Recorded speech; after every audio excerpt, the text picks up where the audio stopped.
لو عايزه حقيقه بدايه جديده فاحسن حاجه ممكن تعمليها الفيجن بورد او لوحه الاحلام، مش لازم تتعمل اول السنه. معاكي هبه فوزي NLP لايف كوتش والكو فاوندر لاول نادي للنساء خصيصا ان ايجيبشن جيرل كلاب، وده فيديو اللي بيعلمك ازاي تعملي الفيجن بورد او لوحه الاحلام الجزء الثاني. اعملي سيف للفيديو عشان تعرفي تعملي الفيجن بورد كل ما تحتاجي. مراجعه سريعه على بارت 1.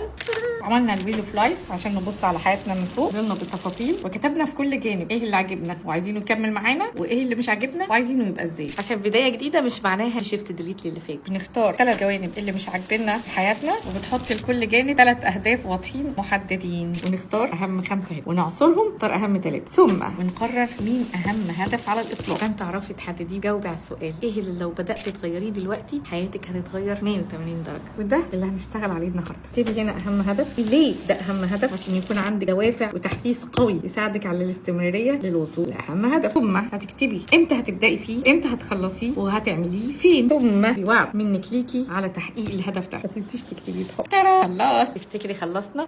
طلعت محتاجه 3 فيديوهات. لسه هننزل بدفتر ونعمل تريجر للهدف بتاعنا عشان عقلنا يفضل يزن على نفسه يلا بينا نحقق الهدف. النادي بتاعنا بنعمل الفيجن بورد على القليله مره في السنه، جروب ثيرابي كل شهر نتابع ايه اللي احنا حققناه وايه اللي ما حققناهوش وليه وازاي نتغلب عليه. مستنيه ايه؟ ابعتي لي كلمه نادي هنبعت لك التفاصيل. بس